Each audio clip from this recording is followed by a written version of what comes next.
Can I get woo woo? Welcome to game week 32 of the Premium Player FPL podcast. Big success last week, gouging tricky Mindy into bringing in the big man up top. Bloody hell, something. You might have to say go.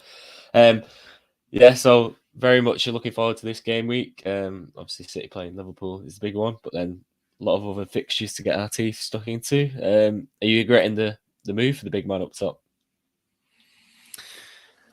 Absolutely. I don't know why I've done it. Really don't know why I've done it. That was an awful intro, by the way. Coughing and spluttering all the way through it. Something got him off the route. Some of us been working hard, brother.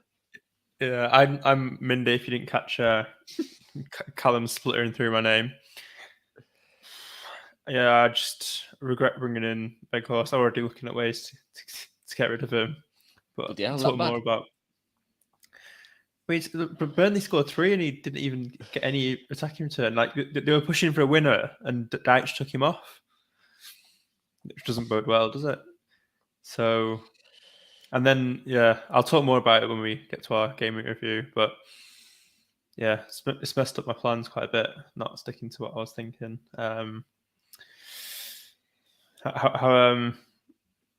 Should we just dive into it? We'll get the admin out of the way. So it's a Friday deadline this week. So yeah, you have to be ready with your transfers come Friday. Don't let it catch you out, especially at this time of the season. And yeah, we're live on YouTube. If you're up at this time in the morning, if you get your comments in on the YouTube comments, and if you're listening back, please give us a like and a sub on YouTube. We're on Twitter and Instagram at premium_FPL on both. Then that's it, I think. So should we? Well, this is what we're covering today, so I'll read it out for the podcast listeners. So there's a school of thought around Salah's form. So we've got some stats and stuff to discuss there. Is there a plan to get rid of him that's viable? More double game weeks to react to, more fixture permutations.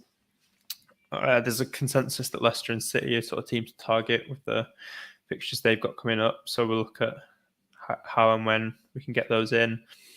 And then just more on when we plan to use our remaining free hits. And if you've got a wild card or whatever left, we'll try and touch on when's best to use those. And then I'll end with the classic premium planning segment. Should we get into game week review? Yeah, let's do it. So this was recorded just before Beghorst's game against Everton, which you got 2 points in. So 3 points from a big man up top. So I went through, I think I got 50 points. Small rank rise from 124 to 116. As you can see there, Sa in net. Cruelly denied a clean sheet late on, wasn't he? Rudiger with 6, finally scored. From a long range shot. Robertson 6, Doherty 14, brilliant. That's probably the highlight. And then Trent didn't play. I think I had Martinelli come in for a point. Coutinho 2, Salah 6, captain, who we're going to talk about further. Saka 2, blank. Gulevsky 6, Kane 4, only the assist for Kane. And then Weghorst. So yeah, Doherty was the big standout for me. Nice. So you say that's a green? Green from 124 to 116. Still with the free hit to play, so still confident I'll get in the top 100. Whether I can push on further, be interesting. But one man there who's sitting in 100k exactly. What is your rank? Yeah, it's 100k exact. Like stuff. Well, not really, but I've been here for ages. I just can't move. It's a bit like your life, innit? Stuck nowhere.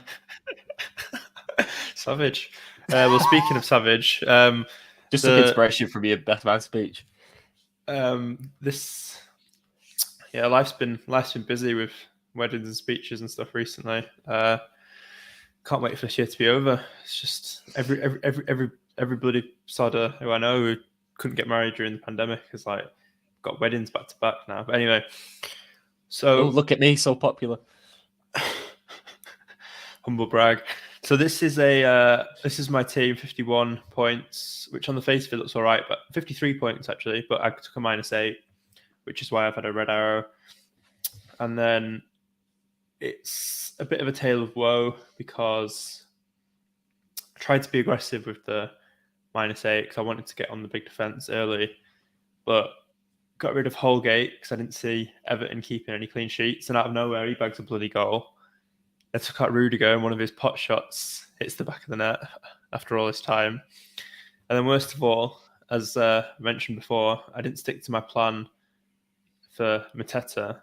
I got You were never bringing in Mateta against Arsenal. Come off it.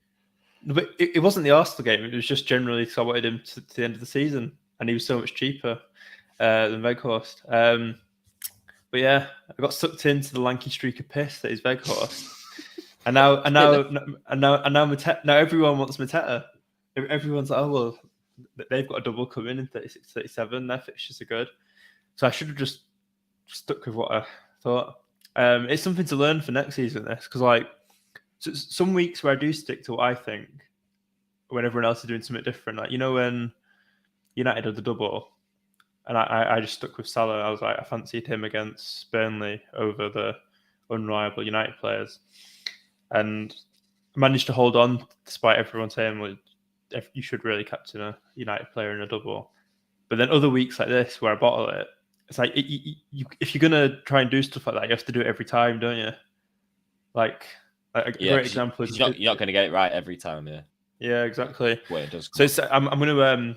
I think I might make a little list of my big mistakes this season, and then next season can look back. Like if you look at Late Riser... Yeah, you got enough time. He had Richarlison. Like he just backs himself, doesn't he? It's hard to do, but yeah, a brace from Richarlison last night for him, because everyone was saying like if you were going to get an Everton player for this double, it was Calvert-Lewin, and he has had a hunch on Richarlison and went for it. So yeah, fair play. But yeah, red arrow for me with this. The only good thing about my -8 is that I've got rid of Tierney for Laporte, so that worked out quite well as Tierney's now injured. But yeah, one of the casualties of going for Weghorst over Mateta is that I couldn't afford Cancelo, especially if I wanted to get like a Foden or a Mount or something coming up soon with the doubles that they've got coming. So yeah, probably another -8 coming up soon to get rid of Weghorst and get the team I want for later on. But we're discussing the doubles next. We can talk about all that now. Or what's next? It's Salah next, but we can Salah, yeah. Leave it on Salah. So obviously, people getting a bit impatient after his blank, despite 29 obviously doing all right, 10 points, double. 28 he blanked again, 26. Obviously, a lot of people triple captain there.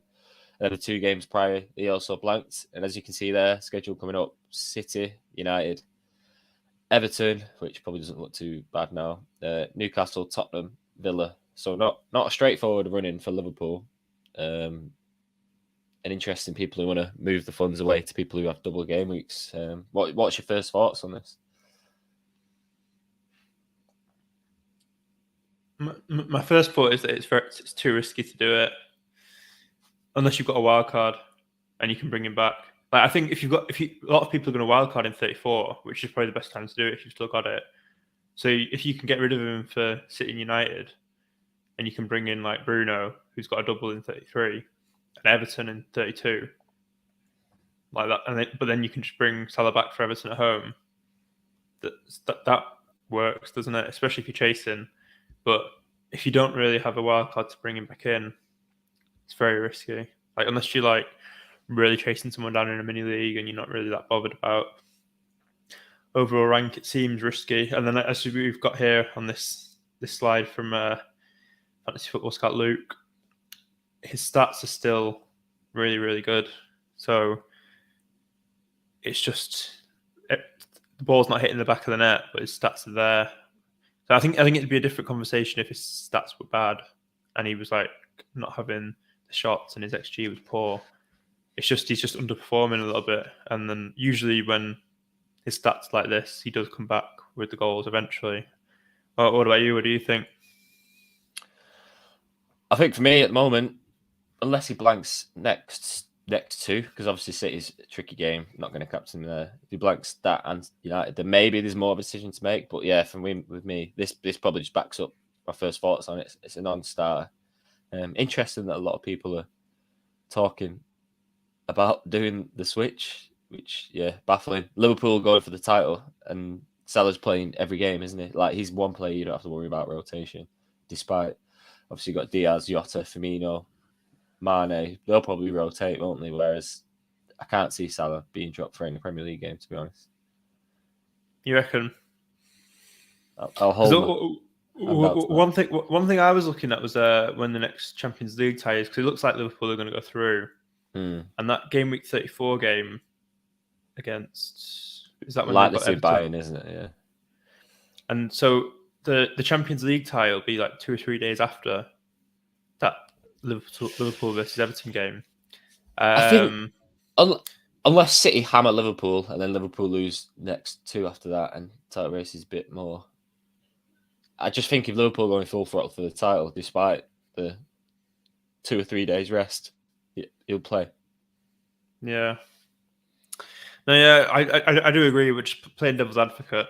Now that they do have the depth, like Diaz, Mane, Jota, Firmino, as you just said, they've never been more well equipped to give Salah a rest if they wanted to. If you see what I mean.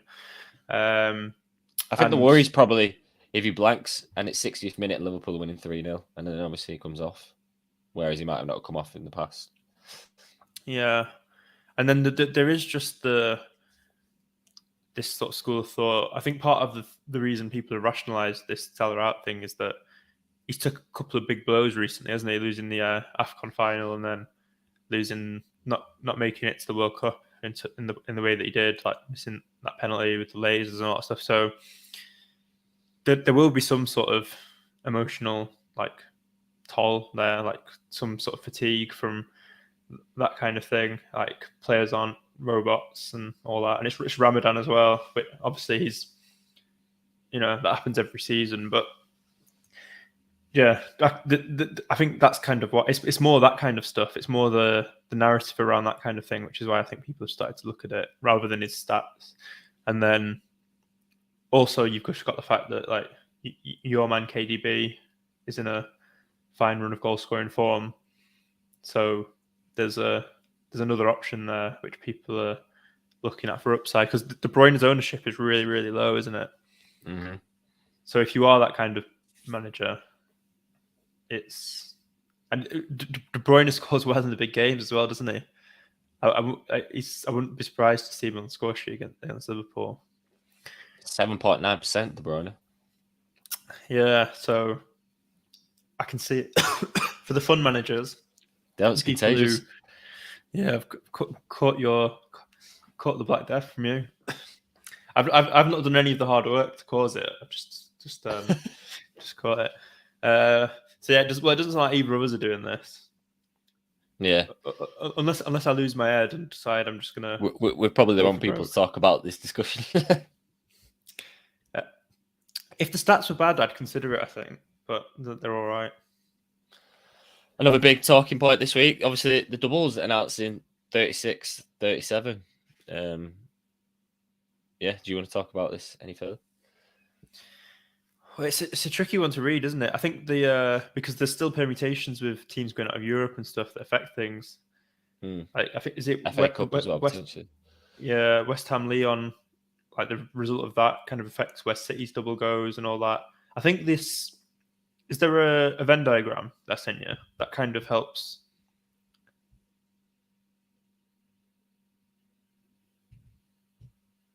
No, it's not in there. Well, that's unfortunate because that really explains it better. Hang on.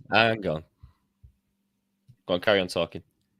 Okay, so wait, are you going to try and add it in? Yeah, I've saved it. All right. because the usefulness of the Venn diagram is that it sort of shows which teams are hovering between which weeks in terms of when they double. So yeah, it's up now. Reacted on the fly. So yeah, you can see here that like 36 and 37, City and Wolves could end up in either one of those. So you kind of have to leave yourself open a little bit. So for people who aren't planning to free hit in 33, you sort of have to just like leave yourself open to free hitting in 36 or 37 and sort of make a call a bit near the time.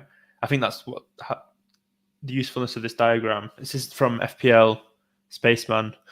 So yeah, recommend checking him out for graphics like this. To me, like the way my brain works, like it's so much easier to understand this than those other charts. And yeah, it kind of shows that like game week 33, the doubles there for Southampton, Newcastle, Brighton United, like not great teams, are they?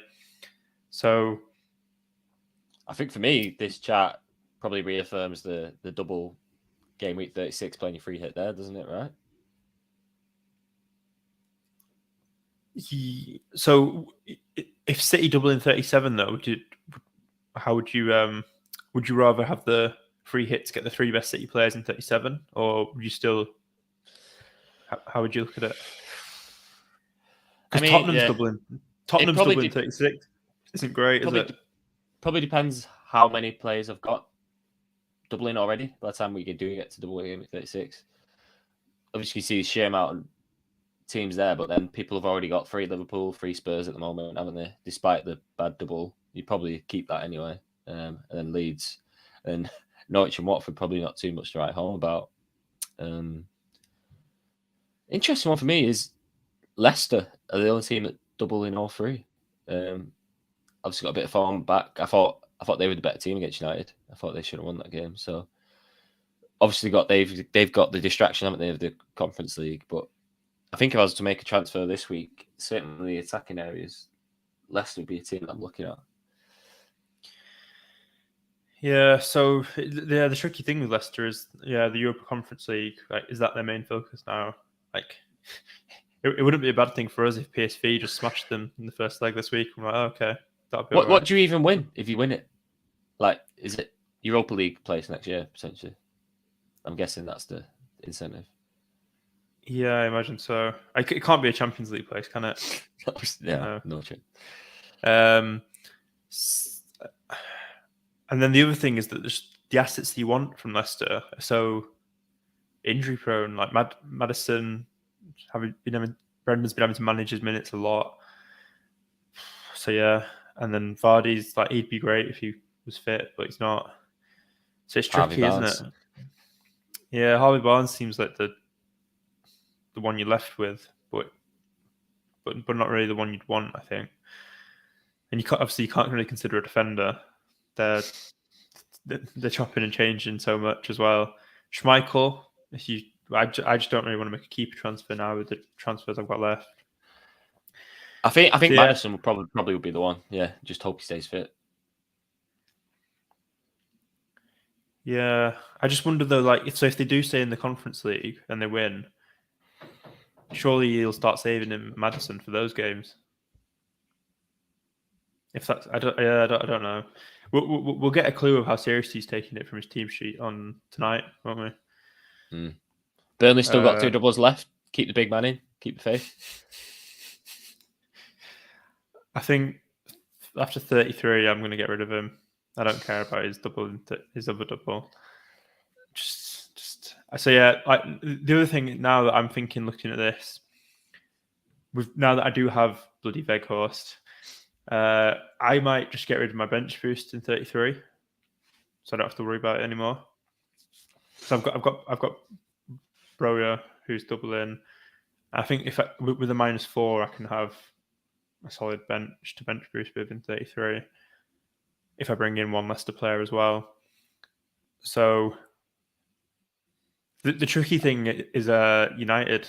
Like, yeah, I think United's obviously stand out here because I think 1, 2, 3, 4. I've got 5 players at the moment doubling. 1 from Burnley, 2 from Arsenal because obviously Tilly be out. It would have been 3. Southampton and Newcastle because we've got Broho like yourself and Dubravka. Brighton are in dire form, so probably wouldn't want any of them anyway. I'd want to target singles because I think Tottenham play Brighton, don't they? I'd rather have a Tottenham player than a Brighton doubling. So for me, I'm like you. United's the one that stands out, obviously, because they've got Norwich, haven't they? But then I don't have a way to bring in any of the decent United players without losing Kane or Salah. Kane at home to Brighton as well. Yeah.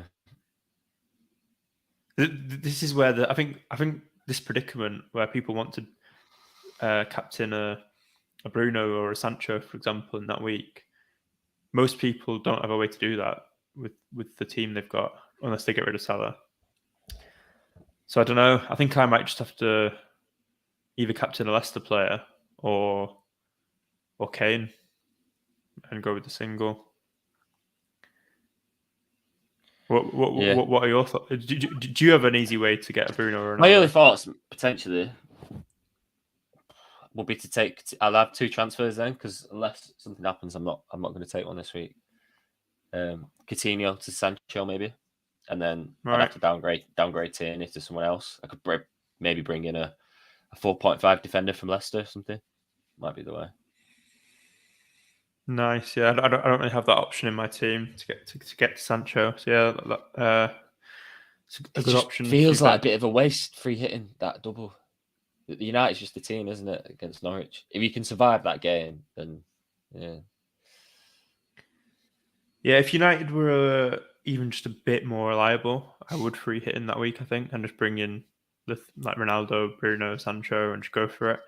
But they're just really not. They're just really not. And then the other teams, as you said, Brighton aren't doing much. Newcastle's the team where they're going to be targeting that double in 33 to make sure they've got points on the board, so they don't have to worry about relegation come the end. But yeah, when you rely on Newcastle. Yeah. Chris Wood scored 1 goal, has he? St. Maximan's probably ex-Lively himself. I mean, Ryan Fraser came good in the last double. Maybe he'll be at it again. A lot of people are considering bringing in Cher. He seems to be on free kicks for Newcastle now, which is strange. But yeah, I think that's what Mark is considering, actually. I think I overheard on the Black Box last night. But yeah, I was thinking quite hard about free hitting in 33 last week, but I've gone off it a lot. I think 36 or 37, there's a lot more potential for a big score. So yeah, current thinking for me with a free hit and bench boost left is get rid of my bench boost in 33 and then a free hit to decide near the time what I want to do with it in 36 or 37. All right. Interesting. Move on. We've talked about Maddison, but another man flying under the radar almost in FPL is Kevin De Bruyne. He's up to... Where is he now? I was looking at the total points before. Yeah, he's racing up the leaderboard now in the top 13, considering he didn't play majority of the start season through injury and stuff. Probably the form player in the league now, isn't he? When you look there, the last few game weeks, got 11 against Burnley, blanked against Palace, but then 18 points against United, and then 11 points against Brentford in there as well. Another team that's going to go full throttle for the league. You don't have to worry about him being rested, I don't think, despite Pep rotation. Yeah, I think he'll probably... If there's one man who's going to grind to the ground, it'll be Kevin De Bruyne, just because he's so good. And the games against Palace, which we drew, Burnley was a bit of a tight game. Like, there is no margin for error now in terms of going for the league. And I think if we drew a game and De Bruyne was on the bench, I think Pep would regret that decision. So I think it's probably another one like Salah, where he'll probably start every game, maybe come off 60th minute if the game's looking dead. Yeah, it's just a shame with the Salah. There's just no way of getting to him, is there? No. Which City option would you fall back to? Foden? I think that's the easy one, isn't it? Grealish started to play a lot more, but still not getting in much goal assist. Sterling probably like De Bruyne, a bit too expensive to fit the other boys in. Bernardo, he kind of went into that FPL rich vein of form, didn't he? I can't see that lasting. I think Gundogan just seems to play the big games now. Like small teams, Pep prefers to go attacking with Mahrez and stuff. Mahrez could potentially be a shout. Is he still on pens for you lot? Yeah, or is it? Yeah. And Mahrez seems to get rested in the big games. It's almost as if you don't trust him. Like against Liverpool at the weekend, probably don't expect Mahrez to play that. But then when we play the smaller teams, he lands up more than often than not. But Foden is the one. Probably, yeah. More for the price more than anything, isn't it? Obviously, a brilliant player. When are you looking at bringing in a Man City attacking option? Look at the fixtures. So I think it's game week 34. They've got Watford at home. I think that'll be the week when I. Yeah, 33. They've also got Brighton. So yeah, do I just go Foden rather than Sancho? Do that Coutinho to Foden and then maybe Tierney to Shah or something and just get it out of the way, or do we do the flip flop with Sancho?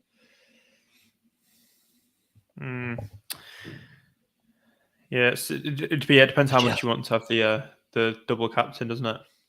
Brighton's doubling 33 away at Spurs, away at City. Not too much hope there. And then Leicester, as we said before on that Venn diagram, they're the team with three doubles. So if you were to pick now between Maddison and Barnes, where would you go? Probably Maddison, just because he's the form man, isn't he? So who in your team would go for the Leicester and the City midfielders? So midfield, Coutinho is the one that stands out as the guy who'll be replaced just because Villa's fixture stats are different, don't they? And the other midfielders, Salah, Saka, Kulievski, not going to change. And then Martinelli. I know he didn't play on Monday, but he did come on. Expect him to play at the weekend. I think that was more just rotation. So, and he's only 5.3. So yeah, Coutinho is probably the one who'll move. But if we want to get two in, I don't know who the other midfielder will be who goes out. Because just looking at it and looking at what we've just discussed, you sort of need a Leicester option and a City option, don't you? So yeah, it's tricky. I think we're going to talk about Arsenal a bit soon, aren't we? But yeah, there's concern around Arsenal and Chelsea, so maybe one of those could be on the chopping block soon. Arsenal just look weak on Monday night. They look like a team that obviously playing great at the moment. Before that game, but as soon as it went down 2-0, like he never had any real belief that they'd get back into it. Really. Whereas, do we still have a section on Arsenal and Chelsea, or should we just talk about it now? Just talk about it. There's no real visuals for it. Yes. So let's talk about Arsenal Chelsea. Well, Arsenal, now that they've lost Tierney, so they're quite, well, for want of a better word, they're fucked up left back because Tavares is terrible. Yeah, he seemed all right at the start of the season, but then he just dropped off massively. So, quite worryingly, Bukayo Saka moved to left wing back for the week on Monday, which that really limits his appeal. I don't know if he'll stick with that, but it's worrying that he had to do that. And then Thomas Partey, I think that might have been just because they were chasing the game, right? A way to keep an attacking player on whilst also. Yeah. But last season when Saka was like breaking through, that was the position he was playing a lot before he moved. So I'm not really sure what he's going to do. And then Thomas Partey's out, and that he's been a massive part of their like making them more solid and the screen in front of the back four. So the defensive options now, Tierney out, Partey out, I don't think they're going to keep as many clean sheets. So I think all the Arsenal options could maybe go soon. Like after they're doubling 33, would you really want them still? Yeah, interesting. Yeah, do they start to lose a couple? Funny when we're bringing in Arsenal players a few weeks ago. They were season keepers. Funny what result. Well, it's the problem with their squad, isn't it? They've got such a small squad that like it was when everyone was fit, it was working, but couple of injuries, and all of a sudden it looks a bit iffy. What are your thoughts on Chelsea? Two defeats on the bounce. Yeah, obviously we're kind of riding the coast of good form, weren't they, in terms of what was going on in the background. But as they were winning on the pitch, everything's fine. Maybe when they get a few losses, that's when it starts to accelerate what's going on behind the scenes and stuff. That's when cracks start to. So if they lose again this weekend, then you have a real worry about them, don't you? I think last night they actually played all right against Real Madrid, didn't they? I saw the XG. I know the game's that won an XG, but they actually beat Real Madrid on that. Yeah, I think there was some individual errors, wasn't there? Yeah. But And they've got a nice fixture at the weekend to come back to Southampton. Then a double. No, they don't double in 33, do they? They double in 36. Yeah. I mean, I've only got one at the moment, so it's not decision. It's probably one of them where hold your assets and don't bring anyone in, maybe. Yeah, I would. Yeah, I think that sounds about right. My move, Rudiger to James, just looks like awful timing. I think I was scared of like what James can do, but I was tempted to buy it and I didn't do it. Yeah. Now that James played last night, he's probably not going to play at the weekend, is he? So, not awful timing really with that one. Anything else to say here? Looking at the fixture ticker. Probably just move on to captain choice, maybe. Yeah. Cool. So 32. Obviously, it's a lot easier for me to see than you because I can see the big screen. 32. Probably Kane's the standout against Aston Villa, isn't it? Yeah, can't see me doing anything else, to be honest. Yeah, obviously, if you've got Son, not Kane. Son would be the captain as well. Interesting. Should probably just quickly mention really how goals recently. How immense Spurs have become as an attacking force. Like I can't believe Kane only got an assist. How good was he at the weekend? And yeah, 5-1. I watched that game. I think their XG now for the second half of the season is higher than City's in terms of they're regularly racking up like over 2 expected goals a game, which is approaching like Liverpool's stats. And we've been saying for a while how Liverpool are comfortably the best attacking force in the league. So what Conte's done there is impressive. I think as a neutral, you probably do want Spurs to finish in that top 4 just because at the moment, they have more potential, I think, to kick on next season because if they get Champions League, Conte gets a couple more players in that he likes. I think, obviously, it's a long stretch to the title, isn't it? But I think they'll emerge as the next best potentially next season if they can clinch that top 4 and Conte stays and is happy and keeps Son and Kane. Yeah, I can see with the way it's going, like whenever Kane gets the ball around the centre circle, and then you just see Son and Doherty as well, just absolutely pegging forward because they know that like a pinpoint accurate balls come in to feed them. I can see Son just outscoring Kane at the end of the season. Kane continuing to rack up assists, but yeah, I don't really want to take Kane out if you've got him, do you? Because it'll burn you. And it'll just cost points. It's not an easy move, is it? So I just don't have the transfers left to do that sort of thing. But I think people who did go Son over Kane look to have got on the right side of that. I think if Doherty and Kulevsky weren't offering such incredible value at what price they are, then you would maybe potentially try and get both Son and Kane for the run-in. But I just think I won't do it just because, yeah, Kulevsky's only 6 million, isn't he? And Doherty, what is he, 4.7? Like, value for them too, the way they're playing is incredible. Yep, fair. So should we move on to transfers? Yeah, I'm going to try and hold this week just because I'm about 20% sure I'll free hit in 33. So if I can hold 2 transfers for that and kind of work there, whether Shah is the one. You're going to free hit in 33? No, I said I'm not going to free hit. Oh, you're not going to free hit in 33? So that's why I don't want to make a transfer this week because then that gives me 2 transfers then in 33 to kind of make a move, whether it is a Sancho or someone like that. So if you're considering Sancho, does this fixture against Everton this week not look really appealing now? Would you not want him? Would you not just want to get it done now? I mean, I'd have to take a -4. Right. That's So one you'd thing rather to do it put for there. 3 next week, yeah. Fair. What are you thinking, Yeah, Steve? I think I'm probably in the same frame of mind. Save a transfer. There isn't really much scope in my team to do much unless I get rid of Salah, which we've just talked about how that's not really great. Like, there's nothing else that would free up money for me to do anything. So, yeah, if I was a Brave manager, I'd be strongly considering the Salah to Bruno or Salah to KDB move, especially with KDB's ownership, as we mentioned before. But yeah, if I don't have the wild card left, so I can't really consider it. So yeah, so we're both considering the free hit in 36 or 37. You've already used your bench boost, haven't you? Yeah, Yeah. So I that's think I had what's relative about it. success with it. Yeah. Cool. Well, Okay, yeah, I cool. think that's us boxed think off for this week.